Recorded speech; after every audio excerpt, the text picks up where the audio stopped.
Bismillahirrahmanirrahim. Assalamualaikum warahmatullahi wabarakatuh. Selamat pagi dan salam sejahtera untuk kita semua. Perkenalkan, nama saya Amalia Cintami Darti Aksa. Saya salah satu dosen pengajar di program studi Teknik Informatika Fakultas Teknik Universitas Islam Makassar. Pada kesempatan kali ini, saya akan menjelaskan mata kuliah yang saya ampu sesuai dengan bidang ilmu saya, yaitu Sistem Operasi, dengan metode DIA, Delivery Interaction dan Assessment. Video ini dibuat untuk memenuhi salah satu persyaratan sertifikasi dosen, yaitu pernyataan diri dosen, khususnya di aspek pengajaran. Saya akan memulai dengan menjelaskan deskripsi dan informasi umum mengenai mata kuliah Sistem Operasi. Mata kuliah ini merupakan mata kuliah yang wajib bagi mahasiswa semester 4 pada program studi Teknik Informatika Universitas Islam Makassar. Mata kuliah ini memiliki bobot 3 SKS selama 1 semester. Mata kuliah Sistem Operasi ini merupakan mata kuliah yang menjelaskan mengenai peran sistem operasi pada komputer. Jadi di sini dijelaskan bagaimana cara sistem operasi bisa mengatur sumber daya di sebuah perangkat keras khususnya komputer, seperti memori, alat penyimpanan atau storage, kemudian bagaimana sistem operasi menangani konkurensi, bagaimana sistem operasi mengelola proses dan thread, penjadwalan input-output, serta penyediaan proteksi dan keamanan. Mahasiswa belajar sambil menggunakan sistem operasi Windows dan Linux, baik ketika memahami konsep maupun ketika membangun program yang terkait. Adapun capaian pembelajaran lulusan atau CPL program studi yang dibebankan pada mata kuliah ini meliputi 1. Aspek sikap, menjunjung tinggi nilai kemanusiaan dalam menjalankan tugas berdasarkan agama, moral, dan etika, serta bertanggung jawab atas pekerjaan di bidang keahliannya secara mandiri. Yang kedua, aspek pengetahuan, memiliki pengetahuan yang memadai terkait dengan cara kerja sistem komputer dan mampu merancang serta mengembangkan berbagai algoritma atau metode untuk memecahkan masalah. Yang ketiga, aspek keterampilan khusus, mampu merancang dan mengembangkan algoritma untuk berbagai keperluan seperti keamanan jaringan, kompresi data, teknologi multimedia, mobile computing, sistem intelijen, manajemen informasi, algoritma, dan kompleksitas, interaksi manusia dan komputer, serta komputasi grafis dan visual. Untuk capaian pembelajaran mata kuliah atau CPMK yang telah diturunkan dari CPL Prodi, yaitu CPMK pertama, diharapkan mahasiswa mampu menjelaskan pengertian tentang sistem operasi, komponen-komponen sistem operasi, mampu mengkalkulasi dan menyelesaikan kasus penjadwalan proses pada CPU, dan kasus pada sinkronisasi proses.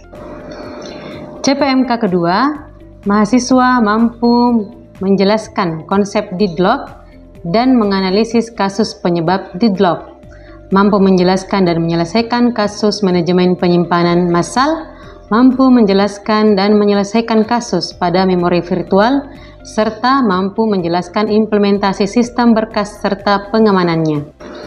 CPMK ketiga, mahasiswa diharapkan mampu menyelesaikan studi kasus pada beberapa sistem operasi yang populer, yaitu Microsoft Windows, Linux, dan OS X.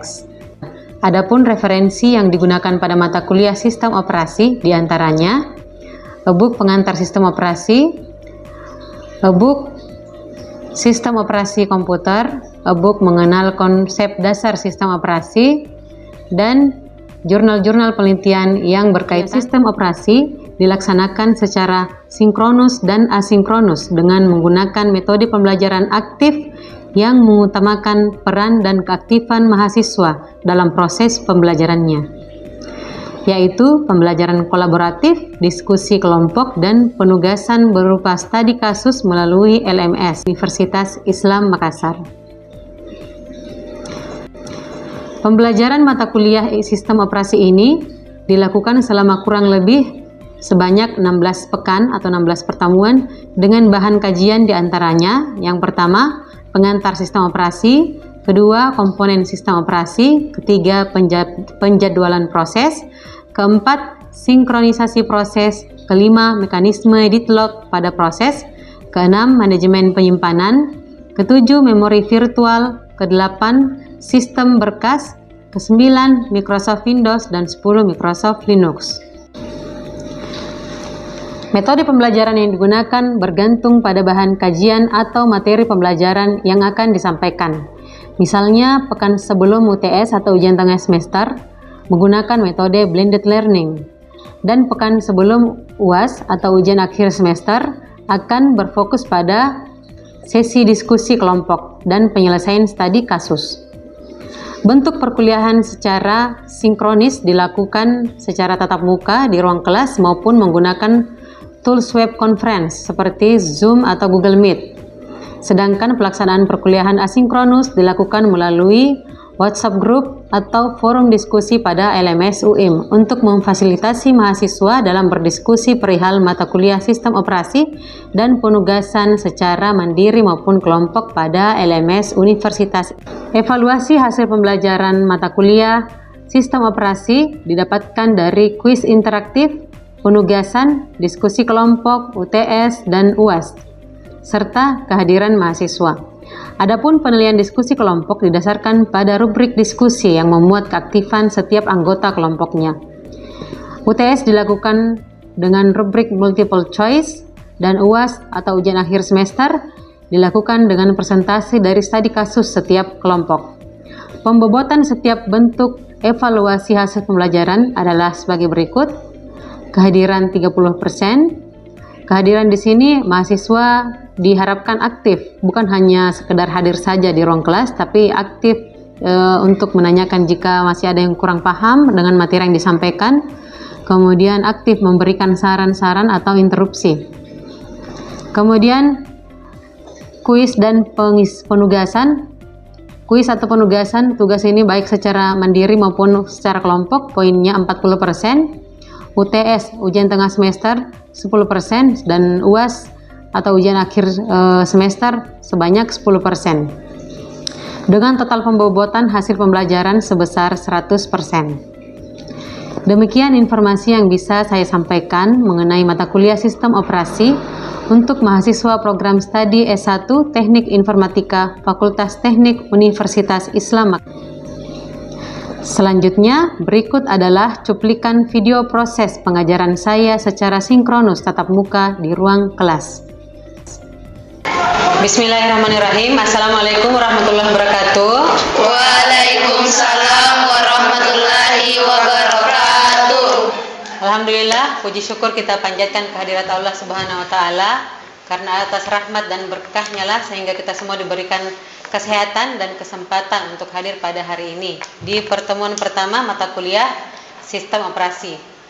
Jadi pada pertemuan kali ini, sebelum Ibu menyampaikan rencana pembelajaran semester, Ibu memperkenalkan diri dulu.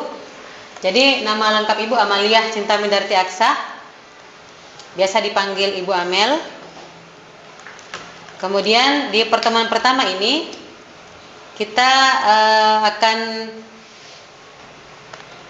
lihat dulu apa-apa sih rencana pembelajaran kita selama 1 semester ke depan.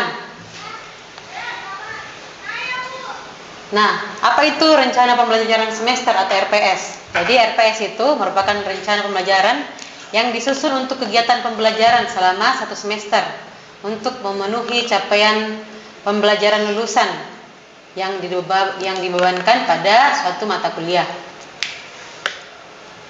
Nah, mata kuliah kita kali ini adalah sistem operasi. Sistem operasi sendiri merupakan mata kuliah dasar jaringan komputer. Pada mata kuliah ini pendahuluan jaringan komputer, mahasiswa akan dikenalkan dengan konsep-konsep dasar sistem operasi. Dengan demikian diharapkan akan adanya pencerahan wawasan mahasiswa dalam persepsi dan pemahaman terhadap ilmu teknik komputer, khususnya di bidang sistem operasi. Selanjutnya ada capaian pembelajaran mata kuliah. Jadi di sini secara umum mahasiswa setelah mempelajari mata kuliah sistem operasi ini, Anda ini diharap bisa menjelaskan pengertian tentang sistem operasi, komponen-komponen sistem operasi, mampu mengkalkulasi dan menyelesaikan kasus penjadwalan proses pada CPU dan kasus pada sinkronisasi proses.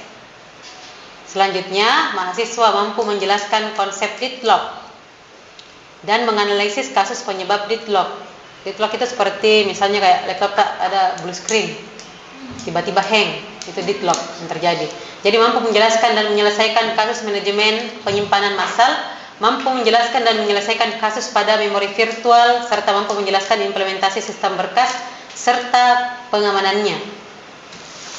CPMK ketiga, jadi konfigurasi dan pengelolaannya, mahasiswa mampu menyelesaikan studi kasus pada beberapa sistem operasi yang populer, yaitu Windows dan Linux. Untuk sub CPMK, jadi di pertemuan kita hari ini, sebentar Ibu akan membahas tentang definisi sistem operasi, tujuannya, fungsi, sasaran, dan sejarah sistem operasi. Jadi pertemuan pekan depan, insya Allah kita akan masuk ke materi komponen-komponen sistem operasi. Jadi diharapkan nanti mahasiswa mampu menjelaskan apa sih itu komponen-komponen sistem operasi, seperti mode operasi dalam sistem operasi, proteksi prosesor, manajemen memori utama, dan manajemen berkas. Selanjutnya di pertemuan ketiga, jadi mahasiswa mampu menjelaskan komponen sistem operasi yang terkait dengan manajemen input-output, manajemen penyimpanan sekunder, dan serta proteksi dan keamanan. Selanjutnya, mahasiswa mampu menjelaskan penjadwalan proses pada CPU. Pada pertemuan kelima, ini mahasiswa mampu menjelaskan sinkronisasi proses. Pada pertemuan keenam nanti, diharapkan mahasiswa mampu menjelaskan mekanisme deadlock pada proses.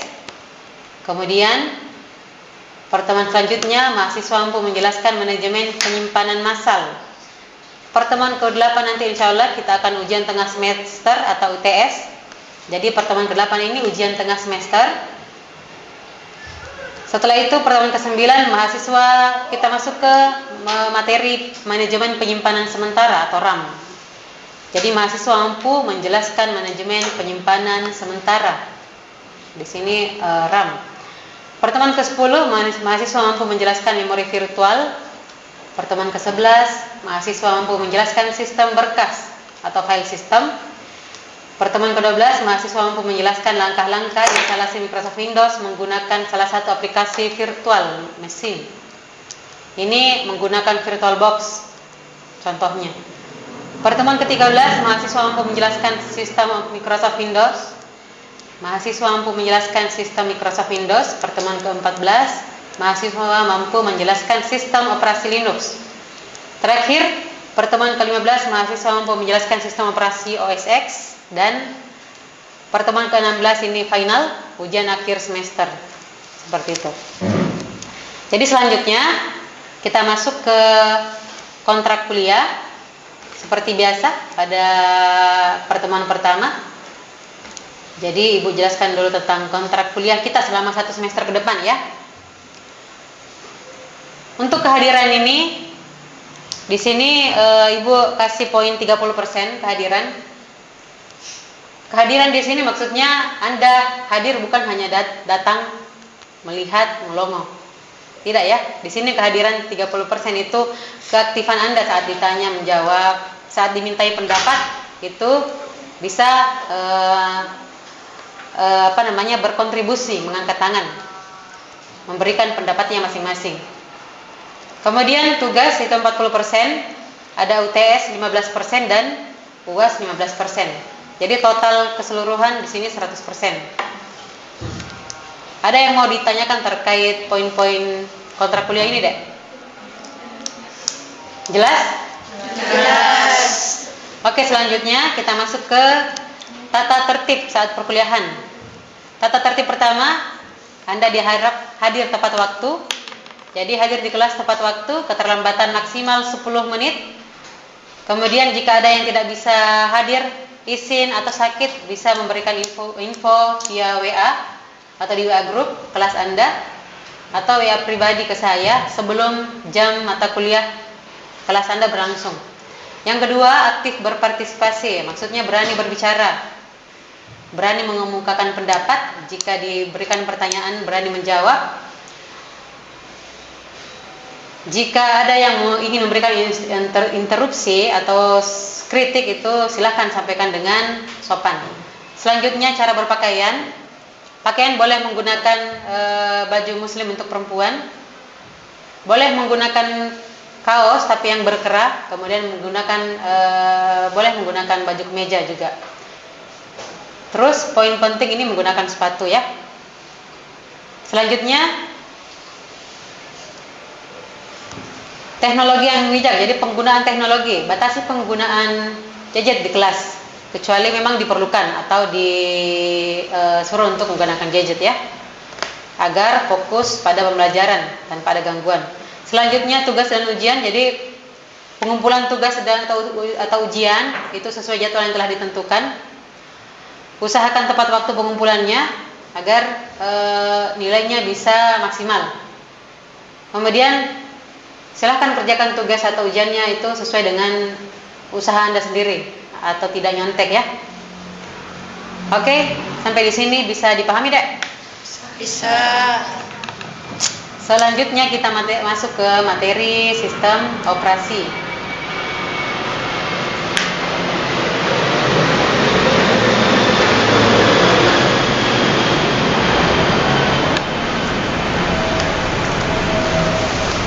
Nah, materi sistem operasi.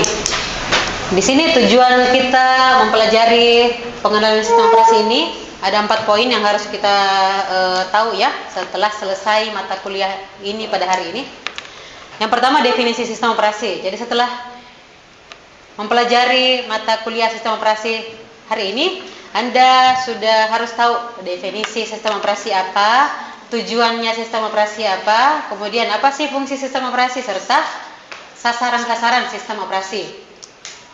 Yang pertama, sebelum Ibu jelaskan tentang sistem operasi, silakan perhatikan dulu bagian dari sistem komputer di atas. Jadi sistem komputer ini, pada suatu sistem komputer itu terbagi 3. Ada hardware. Apalagi itu hardware? Perangkat keras. Nah, perangkat keras. Kemudian ada software. Software apa? Perangkat lunak. Perangkat lunak, dan terakhir ada brainware. Brainware ini apa? Orang yang menggunakan, user atau pengguna. Brainware. Sekarang hardware ini terbagi beberapa bagian. Ada perangkat output.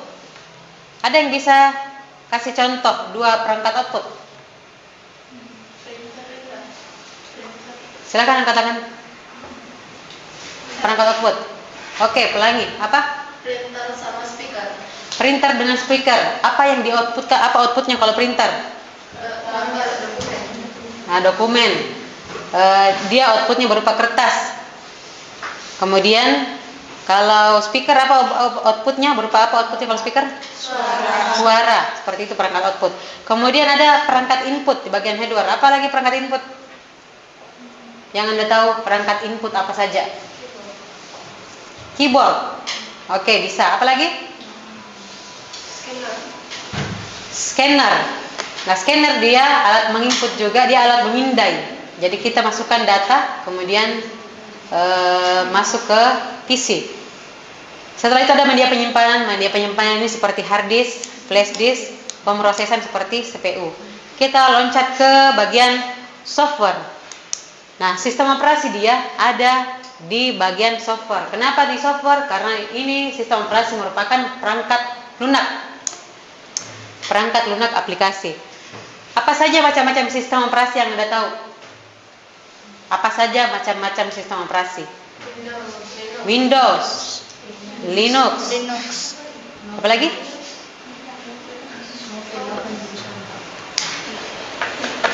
Kalau di HP tak biasa pakai sistem operasi apa? Android ada. Nah, kemudian yang masuk juga perangkat lunak adalah program aplikasi. Program aplikasi ini seperti aplikasi perkantoran yang digunakan. Biasa Word, Excel, PowerPoint. Kemudian program-program yang pernah kita pelajari, NetBeans, Visual Studio, website. Kemudian aplikasi-aplikasi desain grafis. Aplikasi desain grafis itu masuk ke dalam perangkat lunak aplikasi ya.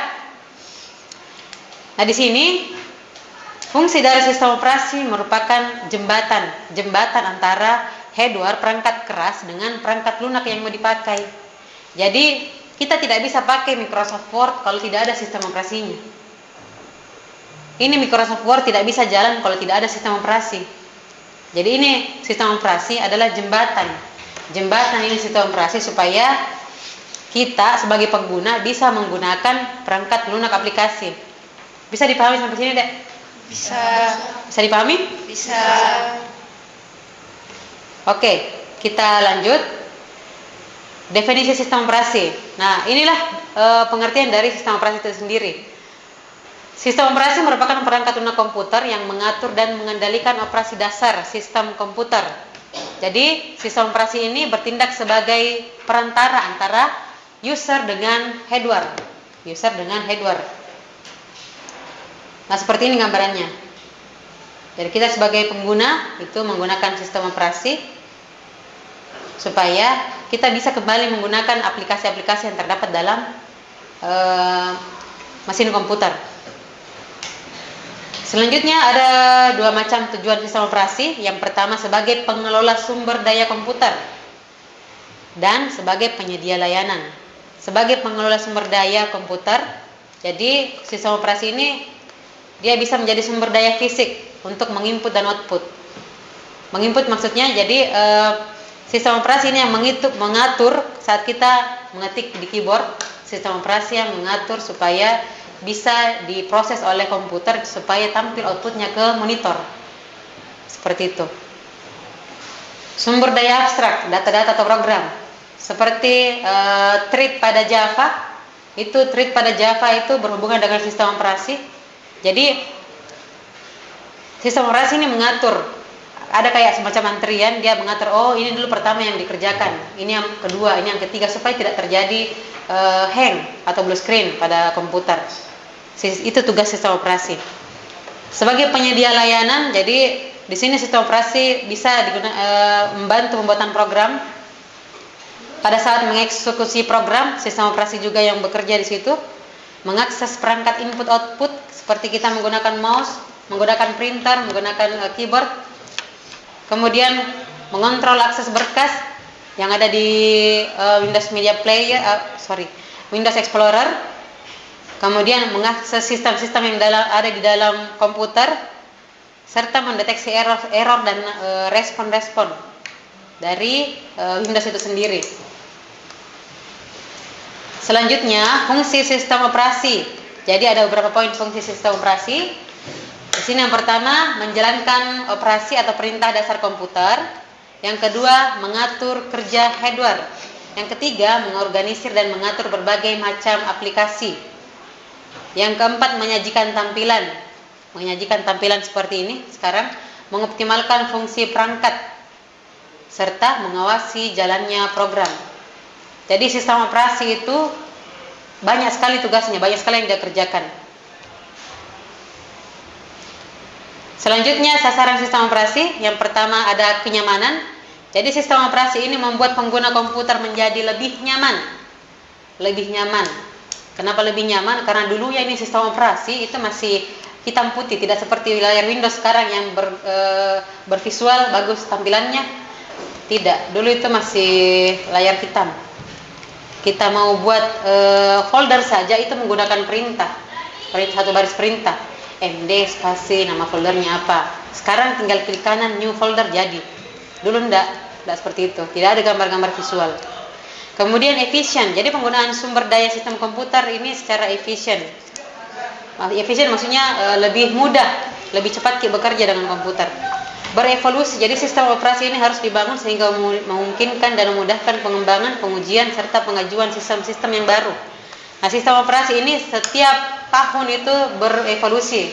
Yang dulunya Windows 98, Windows 2000, 2001, sampai sekarang Windowsnya. Jadi ada berbagai macam seri Windows sendiri, Linux pun seperti itu. Kalau Linux dia bersifat open source, maksudnya bisa dikembangkan secara gratis. Kalau Windows dia berbayar.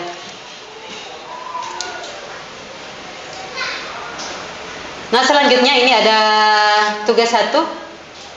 Anda kerjakan nanti di rumah. Jadi silahkan buat rangkuman sejarah sistem operasi Windows berdasarkan penjelasan sejarah Windows pada link YouTube berikut. Nanti linknya Ibu kirimkan ke WA grup masing-masing kelas. Jadi nanti linknya Ibu kirimkan ke masing-masing grup kelas. Silahkan dikerjakan ini. Insya Allah kita kumpul pekan depan. Pekan depan kita masuk ke materi apa tadi?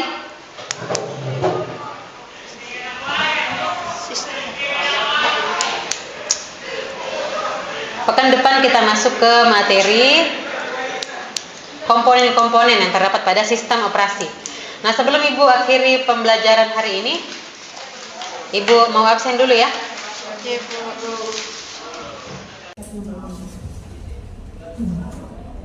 Sri ya?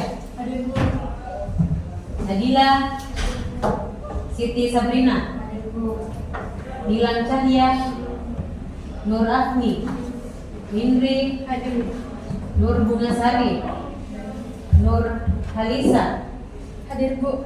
Dendi Gusti, Reski Aura, Sena Wulandari, Rizky Handayani, Inaya, Kolani, Andi Getira. Hadir, Bu. Oke, untuk selanjutnya ingat tadi kontrak kuliah di ada pertanyaan deh sebelum ibu tutup mata kuliah hari ini? Jelas materi yang ibu sampaikan hari ini? Jelas. Oke, kalau begitu Ibu terima kasih atas kesempatan dan perhatiannya. Terima kasih. Assalamualaikum warahmatullahi wabarakatuh. Waalaikumsalam warahmatullahi wabarakatuh.